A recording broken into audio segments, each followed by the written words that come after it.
We think your decision to give Jim Walcott a female co-anchor is great. All right, now we handle a number of women who could give that spot some real life. Don't get us wrong. We think that Jim is a great anchor. Oh, well, we'd love to represent him. Absolutely. Yeah, I mean, he's no genius, but the viewers do like him. The annual East Coast Seal Monique is also very wonderful. She doesn't have an in-your-face ethnicity. No, exactly. 74% of her audience in Saskatoon actually thought she was white. It's a very subtle ethnicity.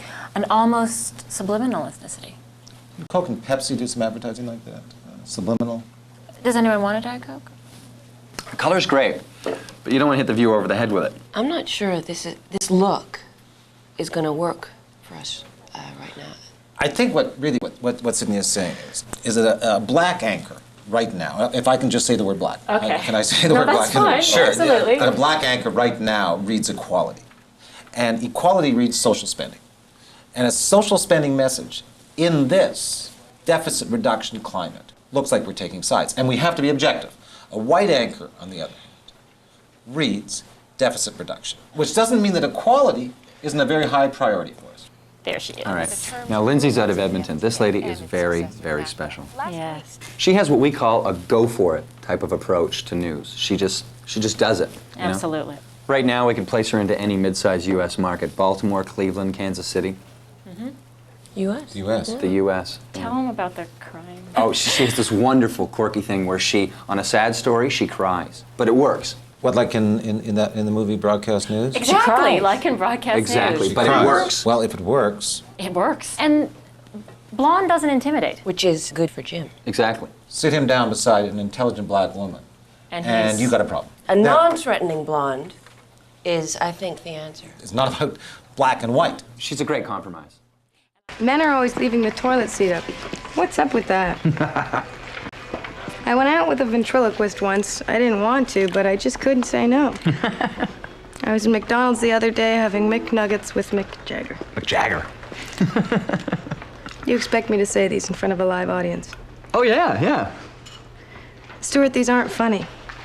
I have tried every one of those jokes on stage myself. Believe me, they work. How's it going? How do you think it's going?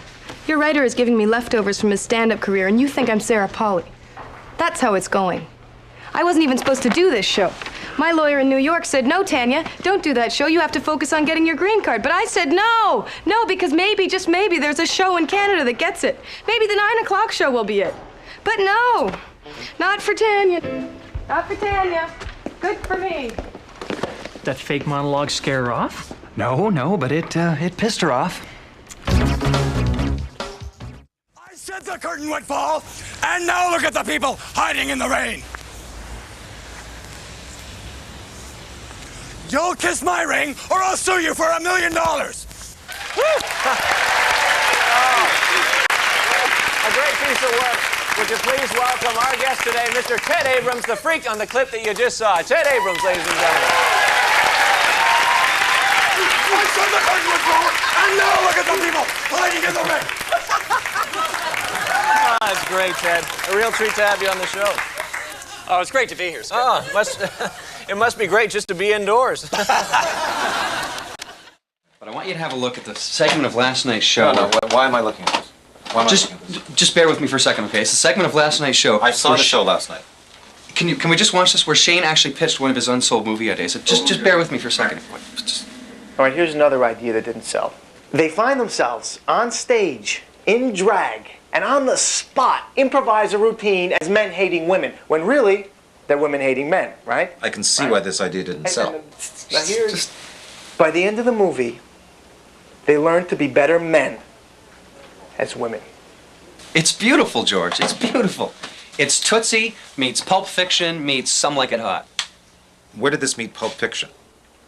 He'll work that out. George, it really doesn't matter. The point is, a major studio in L.A. saw that last night, and I made a deal on it this morning. What, they picked us up in L.A.? How'd they get Of course! CNN picks it up. They love this kid out there, George. He's the guy that's going to kill himself on TV. Some creative guy called that quirky. What does this mean to you? That's what you want to know, right?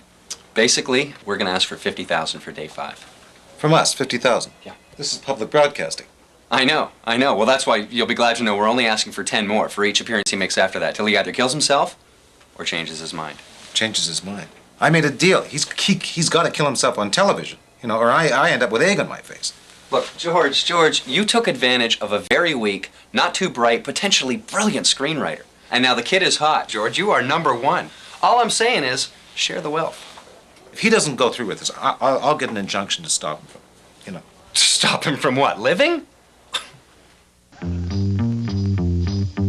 K-Timmy's super sounds of the 70s just keeps on trucking. We're gonna be using aliases. I don't want anybody referring to each other by your Christian names. No talking personally to each other. Don't be talking about your wife's name or where you're from, where you've been doing some time, or some phony curds on the poutine scam you might have pulled up in Montreal. All I want you to talk about is what we're gonna do. That should do it. Now here are your names. Mr. Feta, Mr. Limburger, Mr. Gouda, and Mr. Brie. Well, what do I gotta be, Mr. Brie? Because you're a sissy, all right? Why can't we choose our own cheeses? No way, doesn't work. Tried it. 4 guys sitting around arguing about who's gonna be Mr. Mozzarella, and they don't know each other, so nobody wants to back down. No, I pick. You're Mr. Brie. Be thankful you're not Mr. Gorgonzola. Why do I gotta be Limburger, man? Limburger stinks. Who eats it? Yeah, well, Mr. Brie, that sounds like you're gonna deep fry me and serve me up with a slice of apple, for Christ's sakes. How about I'll be Mr. Parmesan? Yeah, I'm Mr. Parmesan. You're not Mr. Parmesan. Some other guy on some other job is Mr. Parmesan. You're Mr. Brie. What difference does it make what your name is? Yeah, sure, that's easy for you to say. You're Mr. Feta. You got a cool-sounding name. If you don't mind so much, why don't we switch? You be Mr. Brie, I'll be Mr. Feta. How's that? I'm no Mr. Brie. Yeah, well, now you can see where I'm coming from. Hey, look! No one's trading with anyone, okay? You're Mr. Brie. Now look, Brie, there's 2 ways you can go on this job. My way or the highway. Now what's it gonna be, Brie? Jesus, Cheese, forget about it, all right? It's beneath me. I'm Mr. Brie, okay? Move on.